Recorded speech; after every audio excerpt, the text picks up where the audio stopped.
요즘 TV, 컴퓨터를 틀었다 하면 이 차 얘기로 시끌벅적하죠. 모델 이름보다는 4천만원 준준형 SUV 이름으로 더 많이 불리고 있는 차. 물론 크기는 이제 준준형을 넘어섰지만요. 바로 스포티지입니다. 이렇게 신형 스포티지는 차의 기능이나 디자인보다는 사람들에게 스포티지가 4천만원이라고? 라는 식의 놀라움을 자아내게 하고 있죠. 그런데 이제는 비싼 차값보다 더 놀라움을 자아내게 하는 결함들이 속출하고 있다고 합니다. 이번 신차도 피해갈 수 없었던 현대기아차의 신차에서 발생한 결함은 무엇이었을지 확인해보실까요? 요즘 현대기아차에서 신차를 내놓을 때마다 소비자들은 기대보다는 걱정을 더 많이 하는 분위기죠. 나오는 신차마다 연례 행사처럼 결함 이슈가 발생했기 때문입니다. 작년에 현대차그룹 회장으로 취임한 정의선 회장은 줄곧 품질에 대해 여러 차례 강조를 한 바 있는데요. 그런데도 품질이 전혀 개선되지 못한 모습들을 보이자 네티즌들의 기대감은 실망감으로 바뀌고 말았죠. 그리고 출시된 이번 신형 5세대 스포티지 역시 결함 이슈와 멀어질 수 없었다고 합니다. 출고가 시작돼 차를 받은 스포티지 차주들로부터 초기 문제점들이 속속 보고되고 있던 건데요. 그리고 차주들로부터 보고된 문제들은 한 유형의 문제가 아닌 여러 유형의 문제들이 동시다발적으로 발생하고 있었다고 합니다. 스포티지 신차를 받은 지 4일이 되었다는 한 차주로부터는 전날부터 에어컨에서 더운 바람이 나왔다고 하는데요. 정차 중 ISG가 작동해서 시동이 꺼지면 미지근한 바람이 나오는 경우가 있긴 하지만 더운 바람이 나오는 부분은 확실히 문제가 있어 보이죠?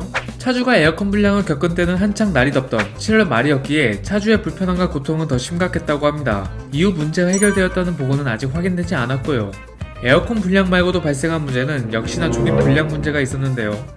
이번에도 QC 부분에서 한 번만 잘 살펴보았다면 잡아낼 수 있을 조립 불량은 못 잡아내고 그대로 차를 출고시켜 발생한 문제였죠. 한 차주는 센터 패시아에 있는 USB 포트가 뒤쪽으로 빠지는 조립 불량 차를 받았으며 다른 차주는 헤드램프 쪽에 범퍼 도장이 까진 차를 받았다고 합니다. 여기에 또 다른 차주는 디필러에 있는 플라스틱 파츠가 차체에 제대로 장착되지 않는 상태로 출고받았다고 하고요. 이처럼 조립 불량 말고도 주행에 직접적인 영향을 끼친 결함도 존재했다고 하는데요. 한 차주는 운행을 위해 기어를 변속하려는데 계기판에 변속 불가, 전자식 변속 시스템을 점검하십시오라는 경고 문구가 떴다고 합니다. 당시 차는 불과 117km밖에 타지 않은 상태였다고 하고요. 요즘 현대차 그룹의 차들이 버튼식 또는 다이얼식 변속기로 점차 변경되고 있죠. 하지만 이렇게 변경된 이후 변속기와 관련된 문제가 많이 늘어난 편입니다. 비슷한 사례로 GV80에서는 뒤로 변속했는데 후진하는 문제점이, 소렌토는 피단 버튼을 눌렀음에도 제대로 인식되지 않는 문제점들이 있었죠.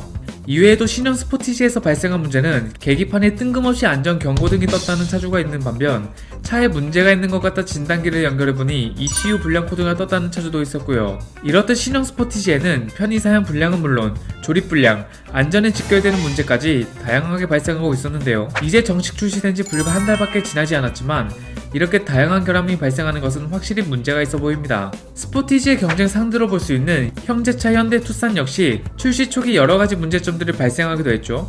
터치 패널 내부 로직 오작동으로 인한 터치 불량 가능성과 생산 과정 중에 이중 도어록을 장착해 보조키로 문을 열 수 없을 가능성이 존재해 무상 수리가 진행된 적도 있었고요. 이 밖에도 전면부 레이더 오류로 주행 보조 기능이 제대로 작동하지 않는가 하면 하이브리드 모델 엔진에서 헬리콥터 소음이 발생하는 문제점도 나타났었죠. 하지만 현대차는 정상적인 소리라며 큰 문제가 아니라는 식의 답변을 했기도 하고요. 정의선 회장은 취임과 동시에 품질 정책 방향성으로 내세운 것은 고객 불만 신속 대응, 품질 업무 체계 혁신, 고객 소통 확대 및 브랜드 이미지 쇄신, 이렇게 3대 목표를 세우고 경영 성과 지표보다는 품질 경영과 고객 최우선이라는 내용에 방점을 찍기도 했죠. 하지만 여전히 현대기아차에서 발생하는 결함과 문제들로 인해 국내 소비자들은 정 회장의 품질 경영을 피부로 체감하고 있지 못하는 상황입니다. 말뿐인 품질 경영, 이대로 가다간 소 잃고 외양간 고치는 격이 될 현대차 그룹인데요. 꾸준히 기술을 발전시키고 전 세계에서 인정받는 자동차 회사가 되려면 자국 소비자들로부터 신뢰를 얻는 것이 최우선이지 않을까요? 결함이 있다는 걸 알면서도 쉬쉬하며 사야 한다는 현대기아차,